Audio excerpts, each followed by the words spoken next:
non-actual fighter, anyone, anywhere, I would take Haslam. Anyone, anywhere. I'm just telling you. Okay. Anyone, anywhere. Is there someone in the NFL? I'm trying to think. Aaron Donald? Prime Aaron Donald? No. No. That man trained with knives. No. Anyone, anywhere. Until proven otherwise. No. Anyone, anywhere, until proven otherwise. He trained with knives. Yeah. I'm going to guess Udonis had some moments in his life where he trained with knives as well.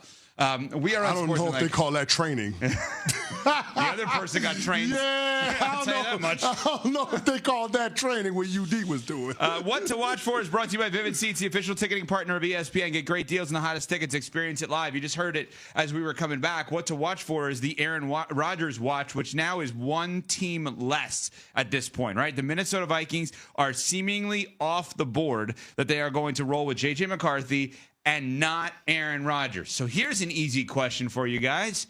What is the most likely scenario for Rodgers now? We haven't talked about this at all. We haven't speculated at all about this, and we all have a clear view as to what this future first ballot Hall of Famer is going to do. Go ahead. Yeah, I said retirement has to be on the table for Rodgers, right? Because if you're going into a situation with the Steelers or the Giants, I don't see a lot of upside in terms of him being able to compete for a title in 2025. And it feels like there could be a scenario in which he does further damage to his legacy. If you go to the Pittsburgh Steelers and are part of Mike Tomlin's first losing season, then a lot of people are going to hang that on you, especially coming off of the lean years, the last two seasons with the New York Jets and the last season with the Green Bay Packers. If you go to the New York Giants, it's just going to continue to be more of the same with Joe Shane and Brian Daboll, and they would have waited around all offseason for you to pick them, only to have the rug pulled out of him. So I don't see the benefit of Rodgers going to play in those places because I don't view those teams as squads that can make a deep playoff run. And right now, that's the only way that Aaron Rodgers can enhance his legacy. It doesn't feel like there is a lot of middle ground when it comes to what we're going to get from Aaron Rodgers in 2025 in terms of it being something that's good for him versus something that's bad for him. I don't think there's any middle ground. I don't think there's any average. I think it's going to be an extreme. Mm-hmm.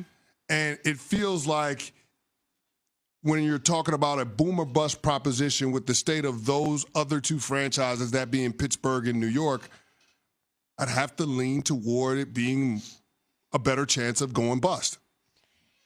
Yeah, I've pivoted on this because initially I thought the Vikings were still in play because the fact that they hadn't taken it off the board and he didn't jump at the opportunity to go to Pittsburgh and was reportedly waiting for Minnesota led me to believe there was a little bit more there and that maybe they saw something in the J.J. McCarthy situation that they wanted to hold off on and bring in Aaron Rodgers as a solution for a team that's built in so many ways to win right now, maximize this window.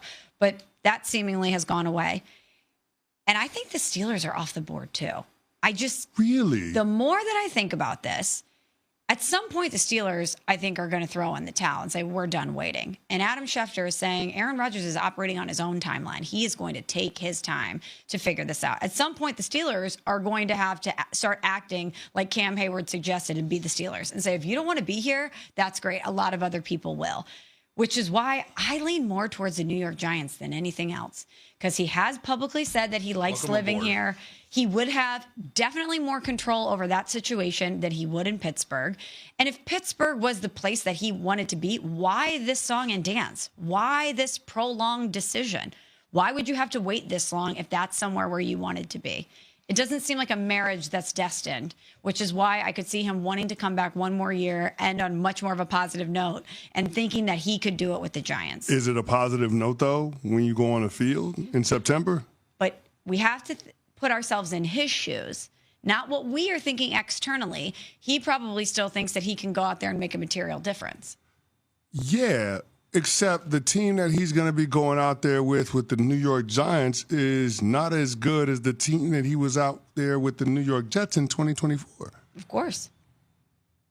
It's fascinating. He's an Now listen, I love the idea of Aaron Rodgers signing with the New York Giants. I need Aaron Rodgers to come through and save the day, if for no other reason, making the Giants lean toward taking the best player available rather than drafting Jackson Dart third overall.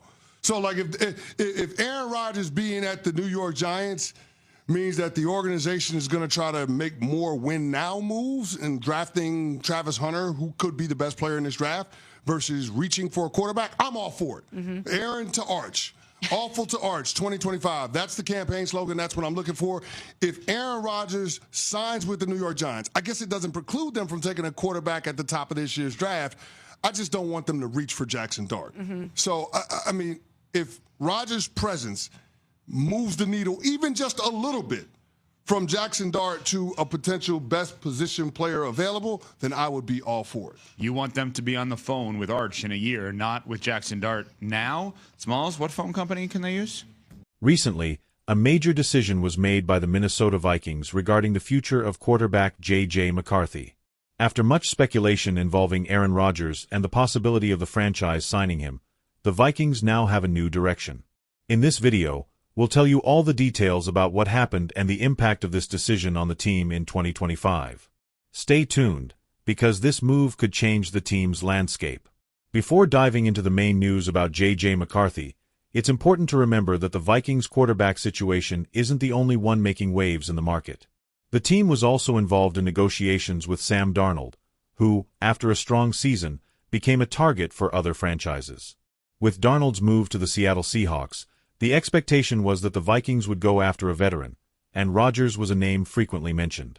The Minnesota Vikings have decided to move forward with J.J. McCarthy, their first-round pick in the 2024 draft. McCarthy, the former Michigan quarterback, had his debut season interrupted by a serious meniscus injury, but showed great potential before the injury. Despite the rumors about Aaron Rodgers, who is being pursued by teams like the Pittsburgh Steelers and the New York Giants, the team has chosen to trust their young talent. However, the search for a veteran continues, but Rodgers will not be the choice. And you, what do you think about this decision by the Vikings? Is McCarthy ready to take over as the starter in 2025, or should the team have bet on a veteran like Rodgers? Leave your opinion in the comments, and don't forget to share your expectations for the Vikings' upcoming season. Now, let's focus on the crucial decision the Vikings made regarding J.J. McCarthy's future and how it affects the team for the 2025 season. What's behind this choice? Let's explore it all now. The Minnesota Vikings have decided to put all their chips on J.J. McCarthy for the future of the franchise. This decision came after weeks of speculation, and the team has announced that they will not pursue Aaron Rodgers, despite the player's desire to join the team. With McCarthy as the starter, the franchise believes he can become the new leader of the team, even after a frustrating debut season due to injury. What remains to be seen now is how McCarthy will perform in a season full of challenges and high expectations. This move by the Vikings could have a significant impact on the balance of the NFC North, as the team is putting all its faith in McCarthy. Meanwhile, rival teams like the Pittsburgh Steelers and the New York Giants will now have to adjust to the possible arrival of Rodgers, which could alter the power dynamics in the conference. The Vikings' decision to stick with McCarthy could also open up new growth opportunities for the young QB, while placing the pressure on him to lead a team coming off a successful season. Do you believe the Minnesota Vikings made the right decision by betting on J.J. McCarthy? Or should the team have invested in an experienced quarterback like Aaron Rodgers? What are your expectations for the young QB? Stay tuned for more updates on the Vikings and other quarterback moves in the NFL. See you in the next video.